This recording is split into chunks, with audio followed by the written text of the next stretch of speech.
Lebih 34,000 penceraian direkodkan sejak Perintah Kawalan Pergerakan dilaksanakan pada Mac lalu hinggalah pasca PKP. Antara faktor penyumbang ialah masalah kewangan tempias daripada pandemik COVID-19.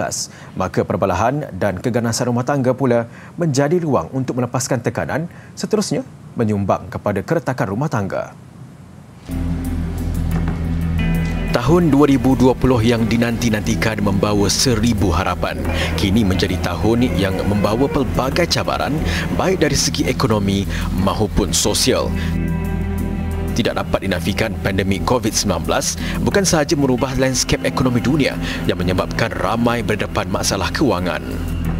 Bagi melihat perbezaan sama ada meningkat atau menurunnya kes pasca pandemik COVID-19 pada tahun 2019 sehingga Oktober, sebanyak 55,382 kes direkodkan, dan bagi tahun 2020 iaitu pada tahun ini dalam tempoh kita menjalani tempoh PKP, sehingga Oktober tahun 2020 sebanyak 45,383 kes, iaitu penurunan sebanyak 9,999 kes atau bersamaan dengan 18%.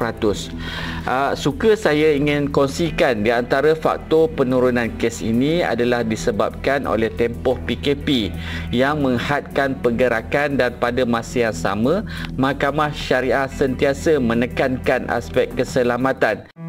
Ia menyaksikan kes perceraian meningkat pasca PKP dengan kes tertinggi pada bulan Jun sebanyak 7,537 kes berbanding 5,058 kes tempoh sama tahun lalu. Pakar kaunseling Dr. Abdul Jalil Hassan tidak menolak wujudnya emosi negatif dalam institusi kekeluargaan apabila ramai ketua keluarga tidak dapat bekerja lebih masa bagi menampung perbelanjaan sedia ada atau lebih teruk diberhentikan kerja.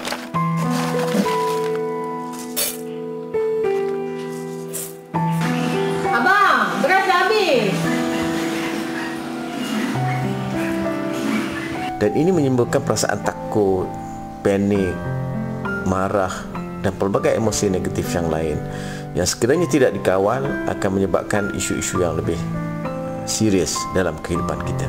Kesan emosi kognitif dan juga tingkah laku ini boleh memberi kesan pada individu itu sendiri ataupun keluarganya, isteri, anak-anak dan lain-lain. Misal contoh, bila emosi marah yang tidak dapat dikawal, dilepaskan kemarahan kepada anak-anak, dilepaskan kemarahan pada isteri, dan akhirnya menyebabkan suasana dalam keluarga itu menjadi tegang.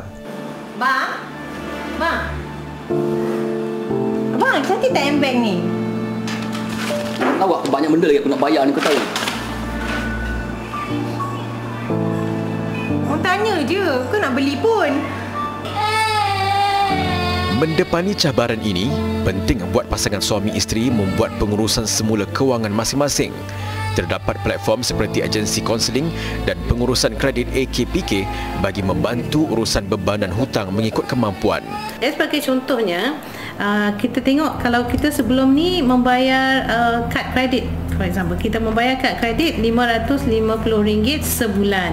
Jadi mungkin pembayaran itu agak besar pada kita, terutama sekali apabila kita tidak lagi bekerja.